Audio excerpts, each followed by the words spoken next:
Assalomu alaykum qadrdonlar, yaxshi insonlar, yaxshi mislar, tan joylaring sog'mi? Tepadan turib video qilyapman, obunachilar. Bugun sizlar bilan xudo xolasa birgalikda uzun tutamiz. Men oldin to'g'risi uzun tutamaganman. O'tgan yil ham bitta ikkita baylarni olib qo'yganman. Hozirgi kunda internet rivojlanib ketdi, obunachilar. Internetda hamma yo'qdi.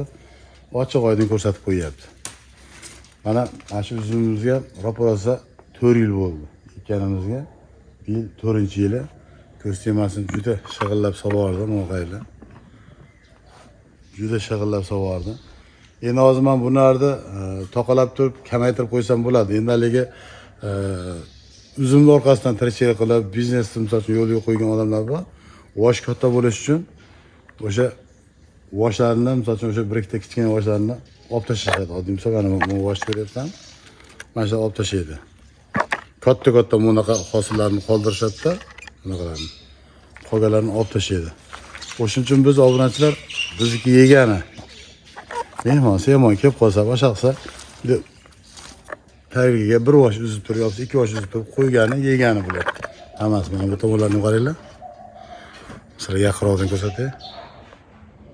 Mana. Hosillar qaylar, barakasini bersin. O'ta shag'illab sovorgan.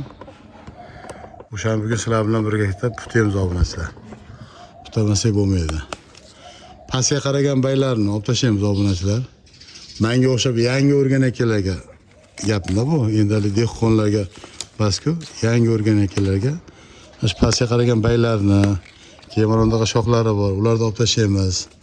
Shu bu bagini sal kamaytiramiz. Pastga qaragan baylarni olib hosiliga tegmaymiz. Chunki o'zimiz yegani. Mana bu tepaga bunday qarasalaring, simlar orasiga kirib qolganlar ham o'shalarga biz yordam qilamiz, mana ularni olib turib pastga osiltirib qo'yamiz. O'ta katta vosh bo'ladi-da bular. Keyin mana aytdim, u tomonga o'tib qolgan. Buni ham sekin ehtiyotkorlik bilan olib voshni bu tomonga qo'yamiz. Holi katta bo'lishi uchun. Mana bu yerda kichkinasi bor ekan, uni olib tashlaveramiz mayli. Keyin putash deganda mana bunaqa baglari bor. Shox chiqavergan, bular o'sadi. Bularni olib tashlaymiz. Mana bu bayni ko'ryapsizlarmi? Bu yerda mana bunaqasi bor. Maqsad endi uzumga quvvat berish. Shuning uchun biz mana shularni olib tashlaymiz. Yo'ldan sekin olib tashlaymiz-da. Kitob qo'ymasak bo'lmaydi. Pastga qaragan baylarni, keyin orasida mana bu ko'ryapsizlar, mana shunaqa shoxini olib tashlaymiz.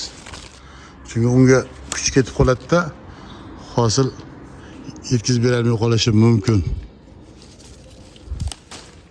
Shuning uchun mana shunaqa baylarni olib, pastga qaragan baylarni ham tutab qo'yamiz obunachilar. O'shanda tepadagi baylari mana uzumlarni saqlaydi. Pastga qaragan baylar umuman keragi ham yo'q. Shuning uchun biz ashlarni olib, bu tepadagi shoxlarni ham olib qo'yamiz. Mana shoxlarni. Shag'al bugun tutamiz xudo xolasa. Mana. Shu oxirgacha tutashim kerak. Vaqt o'tyapti. Bugun xudo xolasa dori ham sepamiz bunga. Kasallikka qarshi dori ham sepib qo'yamiz.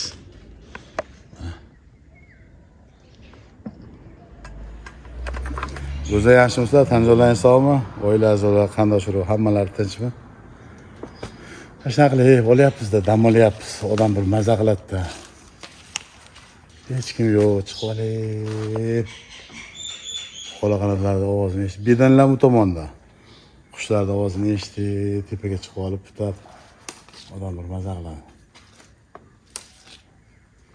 Odam qilgan narsani odam qiladi. Mana oldin qanaqa qilishar ekan, nimasini olib tashlayapti-ekan deb o'ylardim. Deb o'ylab qaraydigan bo'lsa, internetda hamma yo'q ko'rsatib qo'ygan. YouTube'ga kirib Ashurali Karimiz desalaring, o'rtariqlik shogirdimiz bor, tog'amiz, tanjolari sog' bo'lsin. Odamlarga to'g'ridan-to'g'ri uyda qilayotgan ishlarni yoritib boryapti. O'sha odam uyga juda ko'p borganman. O'zim kanaldan chiqarganman Ashurali Karimni. Ko'rib turgan bo'lsangiz, alangali salom.